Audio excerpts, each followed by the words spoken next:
मुसलमानों के जमीन पर बसने वालों, जरा शर्म करो। हम शहादत की मौत मरना पसंद करेंगे, लेकिन इस कानून को वापस आपको लेना पड़ेगा। नौजवानों, अगर अभी के जनरल डायर हमारे इस कानून को पीछे नहीं लेते हैं, इस कानून को वापस नहीं लेते हैं, तो अभी भी फैजान की बिरादरी के लोग सीने पर गोली खाने के लिए तैयार हैं।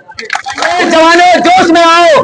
अब तामीर खिलाफत पैदा कर, फिरके क्यों करता है एक जमात पैदा कर। यकीन जानिए, मैं अपनी बातों को ज्यादा नहीं बढ़ाऊंगा, लेकिन एक चीज जरूर कहूंगा कि जब वक्त के जनरल डायर, माजी के जनरल डायर ने ये कहा था, उनसे जब ये पूछा गया कि तुमने लोगों पर गोलियां क्यों चलाई, तुमने पठानों के ऊपर गोलियां क्यों चलवाई थी, तो मालूम है क्या कहा गया था?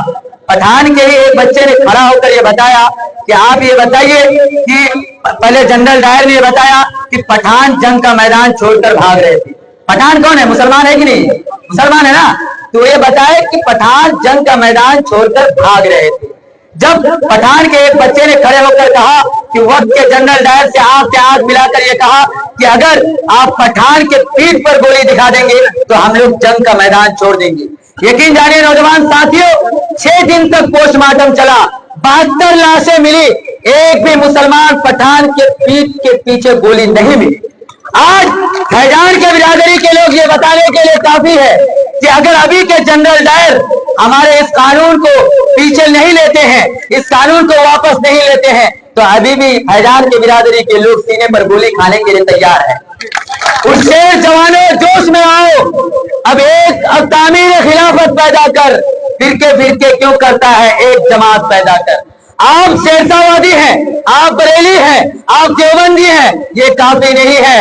आप टारगेट में आने के लिए मुसलमान काफी हैं, इसलिए अब एक जमात होकर आपको लड़ने की जरूरत है। हमारे जो प्रशासन के भाई हैं, वो ये समझे कि वो हमारे दुश्मन नहीं है, वो भी हमारे भाई हैं। हम उनके साथ खड़े होकर हमेशा से चलते हैं और हमेशा से चलने की कोशिश करते हैं, लेकिन जब भाई हुकूमत के हाँ पर हाँ मिलाए तो उस भाई को आंख से आंख मिलाकर जवाब देने की जरूरत है। वो क्या कहते हैं कि प्रशासन से यहाँ के लोग डर जाएंगे। यहाँ पर जिम्मेदारान लोग खड़े हैं, बैठे हुए हैं। सबसे पहले अगर जेल किसी को जाने की जरूरत पड़ेगी, आप पीछे हो जाइएगा, ये लोग आगे आएंगे और ये लोग जेल भरो आंदोलन करेंगे।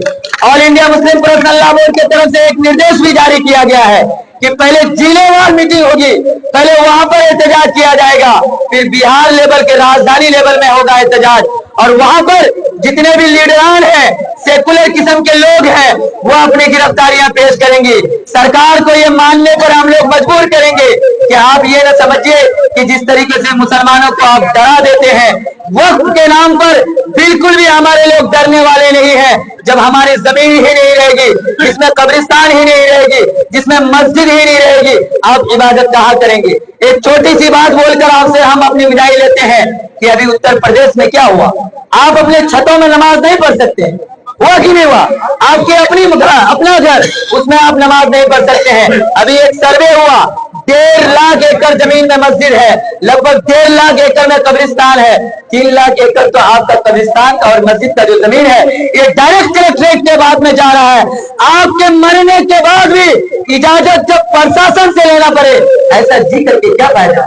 हम शहादत की मौत मरना पसंद करेंगे, लेकिन इस कानून को वापस आपको लेना पड़ेगा। नौजवानों, आपको ये बताने की जरूरत है कि इनकलाब एक दिन में नहीं आता है, लेकिन इनकलाब आने के लिए एक दिन से शुरुआत जरूर करनी पड़ती है। हम सभी जोशीले साथियों से कहना चाहेंगे, इनकलाबी साथियों से कहना चाहेंगे, मेरे बुजुर्गों, अब हमारी बारी है, कल क्रिश्चियन की बारी है। कितना झूठ बोला गया, कहा गया कि आपके पास 6 लाख एकड़ जमीन है, ओरिजिनल में कितना है?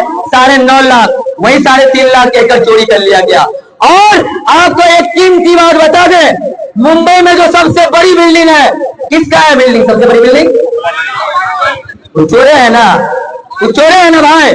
उसकी जो सबसे बड़ी बिल्डिंग है वो किसके जमीन पर है? और वक्त की जमीन किसकी है?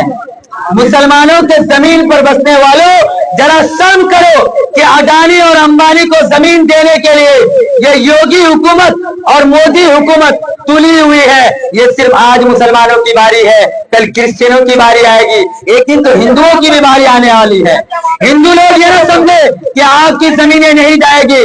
आज सबसे पहले अगर किसी से सबसे पहले छीनी गई तो वो दलित भाइयों से कलम छीनी गई। आपको बेवकूफ बनाया जा रहा इस आजाद हिंदुस्तान का इस दौर में अगर इतिहास में लिखा जाएगा तो गुलामी का दौर 2014 के बाद स्टार्ट हुआ है। और मोदी और योगी हुकूमत जो मुसलमानों को डराने का काम कर रही है, जब फैजान जैसा नौजवान आपके सामने दिलेरी से बोल रहा है तो इतने सारे लीडरान कितने दिलेर होंगे आपको बताने की जरूरत है। दर्दमंदा अपील करते हैं आपसे कि जिसके पास मोबाइल है वह आज ही अपना घर में जाके वीडियो बनाए कि 20 तारीख को लहरा मैदान में एक इतिहास रखना है। बहुत बहुत शुक्रिया।